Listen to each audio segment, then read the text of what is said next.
10th class. आज हमारा topic है समास।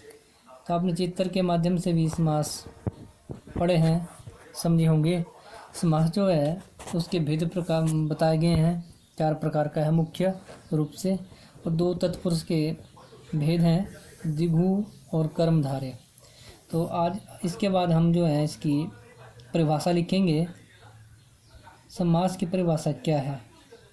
तो समास की परिभाषा है एक या अधिक शब्दों के मिलाने की प्रक्रिया को या विधि को समास कहते हैं। समास कहते हैं। इसकी परिभाषा है, अब इसमें 2 और होते हैं। एक होता है समस्त पद। अच्छा, समस्त पद की परिभाषा करेंगे। समास करने पर समास हुए शब्दों के बीच की विभक्ति जब नहीं रहती तो वह प्रक्रिया समस्त पद कहलाती है। जैसे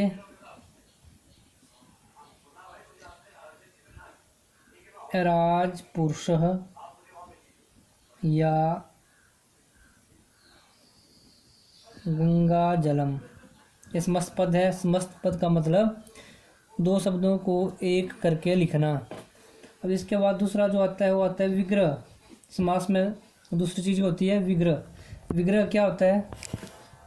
समास के तोड़ने की विधि को, अर्थात जहाँ पर समास होता है उसको अलग करने की विधि को, अलग करके ये भी लिख सकते हैं हम, अलग करने की विधि को विग्रह कहते हैं। जैसे अब देखो, ऐसा मस्त पद था, इसका हम विग्रह करेंगे। इसका मतलब हुआ गंगा का जल। तो यहाँ गंगा का जल, तो गंगा या विभक्ति है, षष्ठी विभक्ति है। तो षष्ठी विभक्ति का जो कारक चिन्ह है वो है का, के, की।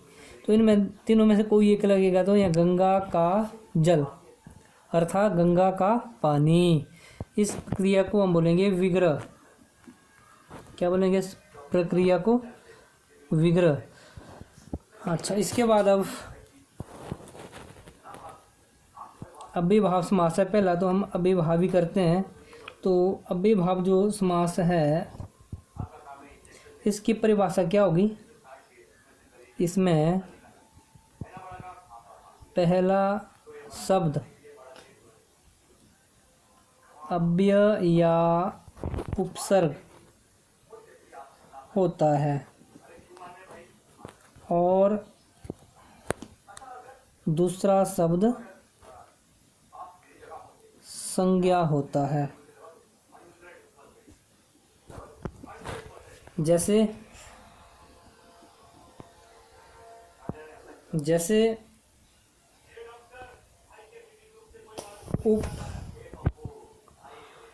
उपकृष्णम। अब यहाँ देखो, पहला जो पद है वह है आपका अव्यय या उपसर्ग। उपसर्ग है उप, और कृष्ण जो है यह संज्ञा शब्द। तो जहाँ पर प्रथम पद उपसर्ग हो, अव्यय हो, और दूसरा जो शब्द है वह संज्ञा शब्द हो, वह अव्ययभाव समास कहलाता है।